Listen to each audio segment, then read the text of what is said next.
Hello नमस्कार किसान भाइयों, एक बार आपका फिर से स्वागत है हमारे पोल्ट्री फैक्ट्स चैनल में। मैं आशा और उम्मीद करता हूं कि आप लोग बेहतर एवं सुरक्षित होंगे।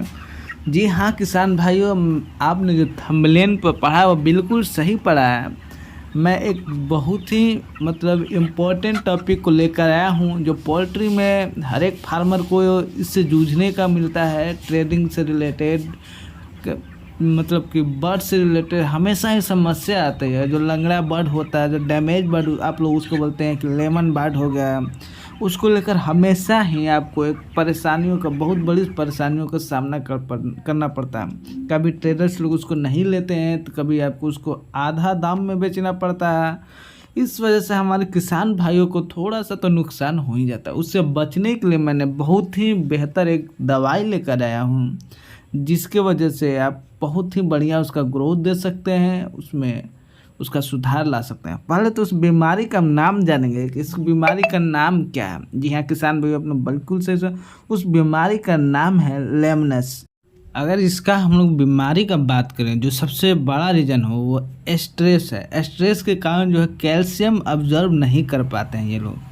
कैल्शियम सोखने की क्षमता भी इनमें कम हो जाती हैं। बहुत ही इसमें परेशानी होती है। कैल्शियम को वो बराबर मात्रा में इनटेक नहीं कर पाते हैं, सोखने की क्षमता कम होने के कारण। और इसका रीज़न जो है स्ट्रेस में आने का, पहला तो रीज़न ये आता है सामने, बैक्टीरियल और वायरल जो डिजीज़ हैं जो बार बार आपके फार्म में अटैक कर रहा हो और बार बार मुर्गा बीमार हो रहा हो, तो उस बैक्टीरिया से लड़ते लड़ते उनका इम्यूनिटी कमज़ोर हो जाती है, जिसके वजह से भी वो कैल्शियम सोखने में असमर्थ हो जाते हैं। वो जी हाँ बिल्कुल, आप कैल्शियम को एब्जॉर्ब नहीं कर पाते हैं अपने अंदर, जिसके कारण भी बीमारी आ सकता है। और जो दूसरी रीज़न है, जो सबसे इम्पोर्टेंट, फार्म में बहुत ज़्यादा ठंडी और गर्मी के कारण भी मुर्गा स्ट्रेस में आ जाता है।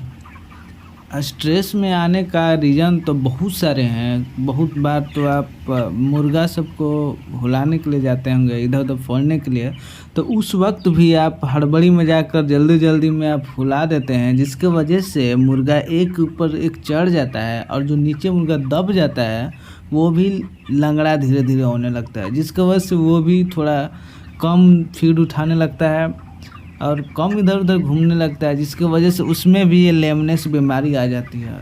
कुछ बातें हैं, उनको ध्यान रखें आपकी।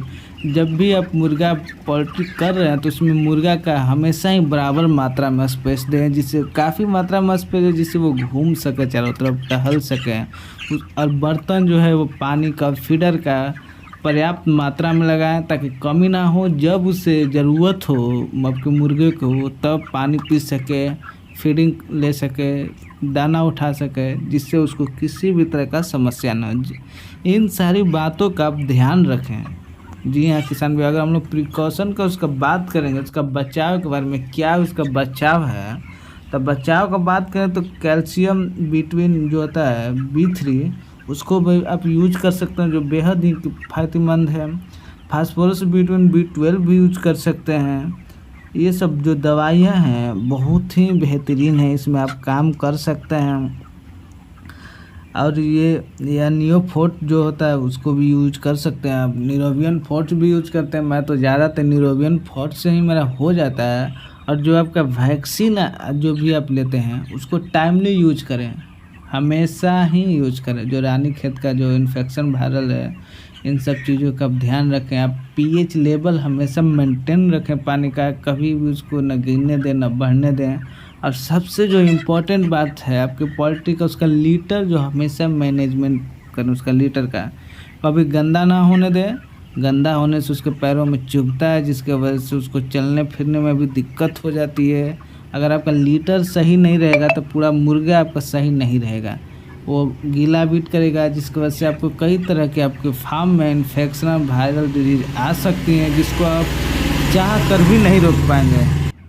अगर आप पोल्ट्री करना चाहते हैं तो इन बातों का काफ़ी ख्याल रखें और हमेशा ही आप अपने फार्म के प्रति एक्टिव रहिए, सतर्क रहिए, तभी आप पोल्ट्री लाइन में सक्सेस हो पाएंगे।